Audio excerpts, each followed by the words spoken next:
So ito yung Samsung Wobble. Ito yung ginagawa ko nung nakaraan pa to.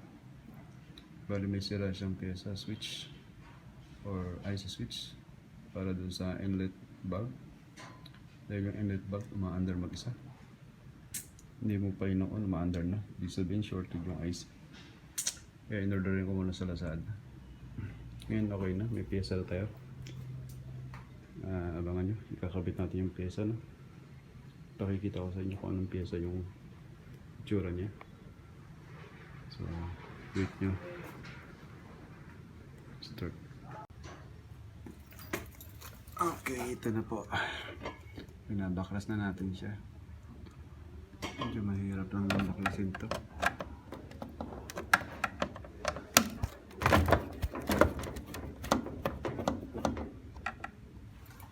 Oh yeah.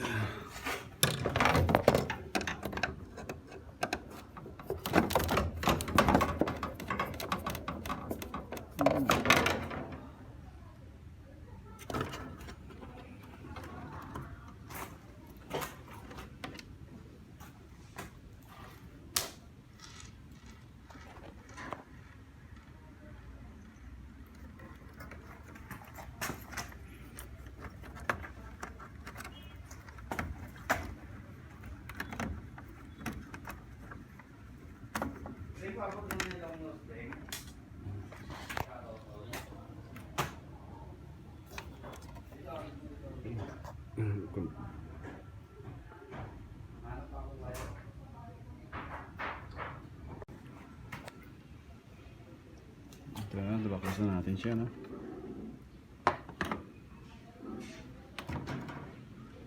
So, dadala natin ito doon sa table ko para maikabit yung pyesa. Ito yung pyesa ng sila natin. Ayan. Sa ilalim natin.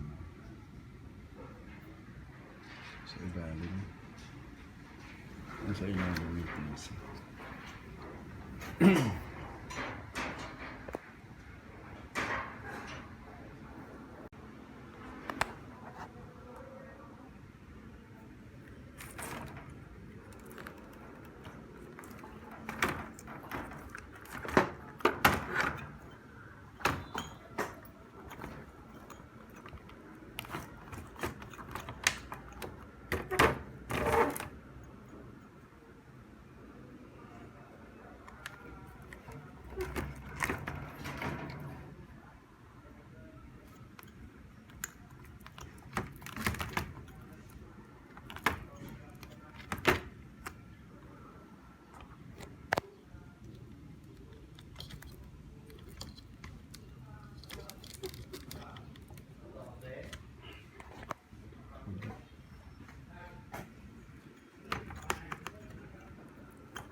Hirap talaga pag isang kamay.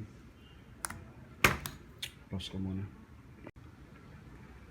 So, okay na. Natanggal na natin, no? Ito na siya. Kakabit na natin yung pyesa. Tali natin ito sa table. Continue tayo mamaya. Alright, ito na yung board ng Samsung Wobble, no? Ng inverter. So, kakabit na natin yung pyesa.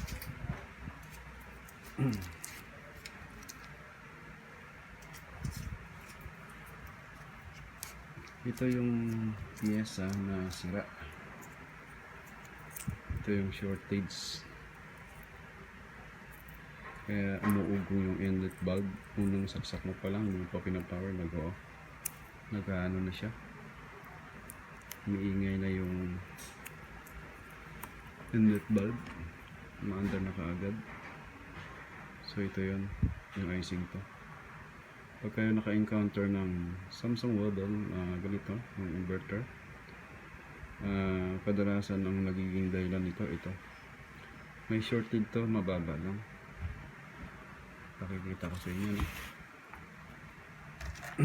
Ang alam na lang gamitin natin. Kasi sa mga 100 lang tayo. Price natin sa 1K.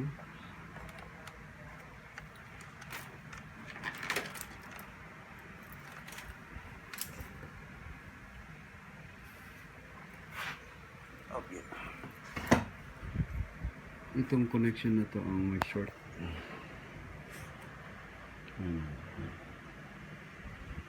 Mahirap talaga. Taas ako yun.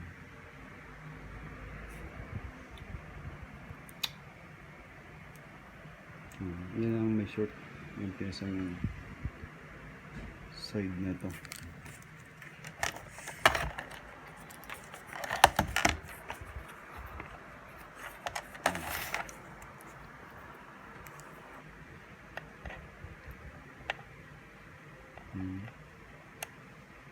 Taas.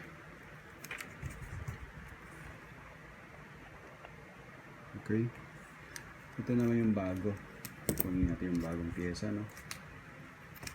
Ito yung binili natin sa Lazada.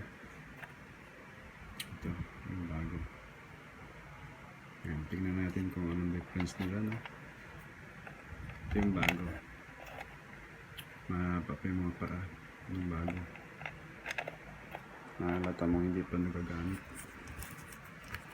Tingnan natin kung anong difference ng dalawa. Ayan o. Hirap. One hand only.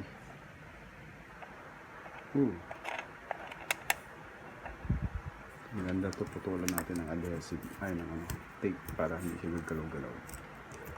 Wait lang po ah.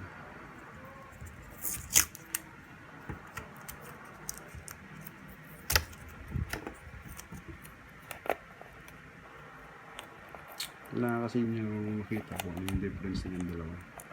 Importante ito eh. Ayan. So, ito na yun. Titesterin natin siya, no? Ayan, no? Wala siyang palo, oh. Ito yung bagong pyesa. Okay? Ibaliktad natin yung test rod. So, wala talagang palo. Ito yung kumukonekta sa inlet valve pag sinasaksak, nagsiswitch. So malinaw na talagang itong piyesang to ang sira. Ito naman yung sa kanya. Ayusin yung mga panya kasi ito yung original. Ayan, mga palo, diba? So yun ang difference na dalawa. Ibabaliktad yung test pad. Okay, malinaw na shortage po ito, no? Ito yung sira ng Samsung level na inverter, kaya pagsaksak mo pa lang, hindi mo pa ino-on yung power, umuugong na. So yun yung papalitan natin yan. Okay, start tayo. Kabit na natin siya dito sa ilalim yan. Babakasin natin to sa ilalim, sa likod. Sige, ito na yung binakas ko na siya, no? Makita ko dito yan, nagbakasan dito para sa ibabaw talaga. So ito yung kamukha niya. Ito yung piyesang to, yung kamukha niya. Ayan. So dito yan nakakabit. Ito yung shortage. So papalitan natin yan. Ito yung ikakabit natin dito. Okay, yan yung pinanggalingan niya. Yan yung sira. So ipapalit natin itong bago. Pero medyo mahaba pa yung mga paa, puputulan natin para maipit natin siya dyan. So hintay lang, no? At puputulin natin, kakabit natin. At pagbalik ko, nakakabit na siya. Okay, mahirap kasi maghinang o magkabit na may camera ng hawak. Wala akong stand. So abangan nyo yung pagkabit at i-testing din natin mamaya. Okay. So okay, ito, ikabit na natin yung pyesa, no? Ayan, no? So linisan muna natin ang lakad dito to para medyo magandang tingnan.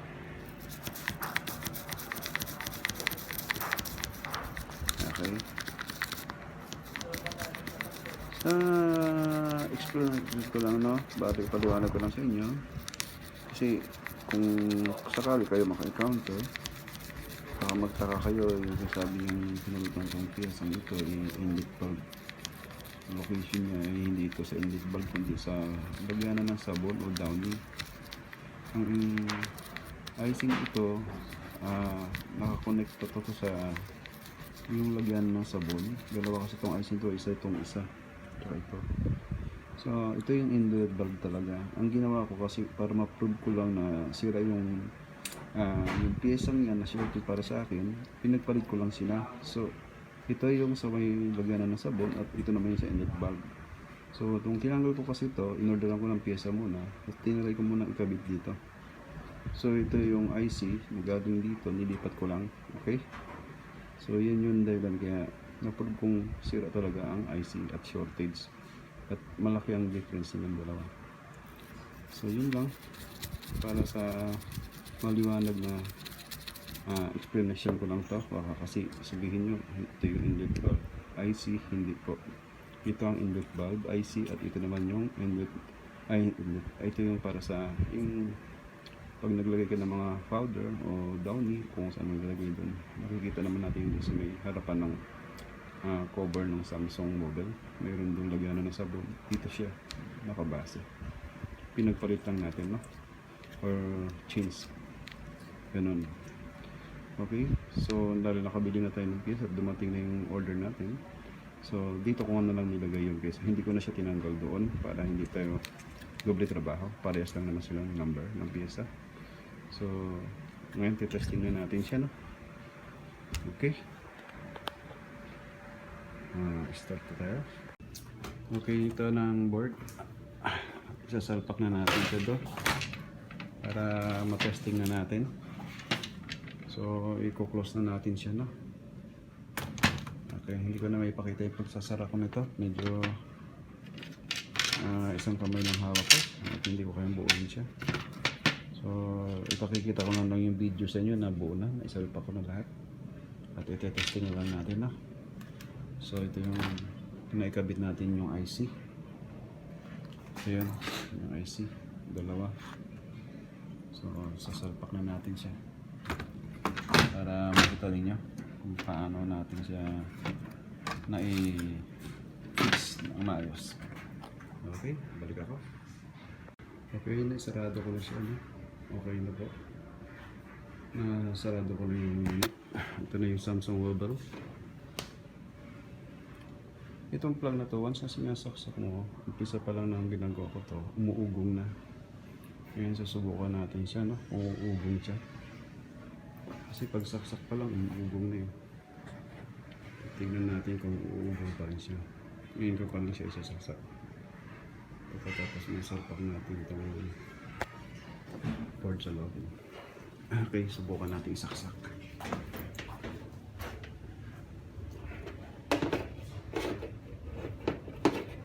Dapat to walang ugong pag sinaksak. Okay. Ayan, tahimik siya. Walang ugong. Silent na siya. Hindi katulad dati, pag saksak mo pa lang, uugong na. Kaya on natin. Ayan, yung post agad siya. Ito kasi, once ang tinesting mo to, unang saksak mo pa lang. Diba, tinanay mo to sa sa washing, nagwa-washing. Pero pag spin, doon na siya nag-e-error. Susubukan natin kung mag-e-error siya sa spin. Dito kasi siya nagloloko pag in-spin ko na siya. Pero sa washing, okay siya. Pero pag spin, doon siya maingay. Subukan natin siyang ilagay sa spin. Kailangan hindi siya mag-e-error. At pag umikot na to, ibig sabihin okay na siya. Start. Ayan.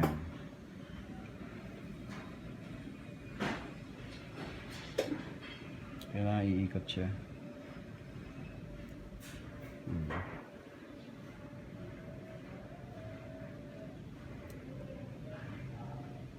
Spin.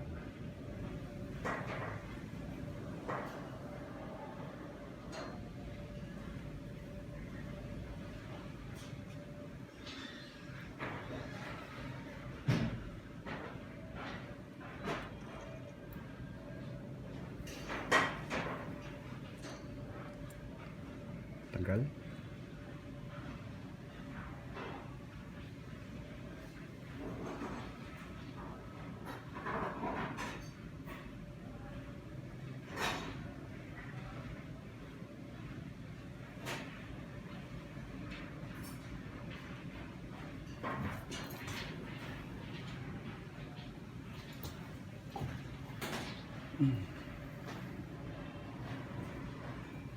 Tagal ah.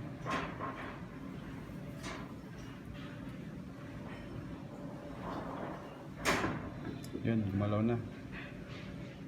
Talagang matagal lang siguro. Gumalaw na siya.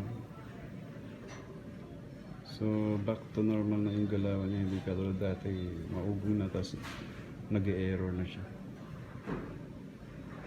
So, ayan. Nag-umpisa na siyang gumalaw. Nag-i-skin na po siya. Ayan. Umiikot na siya ng tuloy-tuloy. Kumukuha lang ng timing o bell. So, sa tingin ko okay na to. Hindi katulad kasi dati pagka sinasaksak ko ito maugong. Working na rin yung kanyang inlet bulb. Hindi katulad dati. So, okay na. Okay na po, baka mahaba pa yung video. Yun lang po, no? Ngayon, remind ko lang din sa inyo na kung sakaling kayong gumagawa ng mga ganito at meron kayong mga binaklas na pyesa o meron kayong pero kinukot-kot yung mga silicone dito balik nyo lang sa dati. Kahit gamitin nyo lang ng stiklo, pwede na yun. Sa stiklo na lang kayo bumase na kung ano yung natanggal nyo ron, ibalik nyo lang. Para in case na gamitin na ito ng may-ari, hindi mabasa yung pyesa. Sayang kasi kung masabasa, masira ulit. Kailangan po ito, lalagay niyo po ng silicone ng ginagamit o binabaklas nyo na. So yun na, maraming salamat. So, hanggang dito na ako.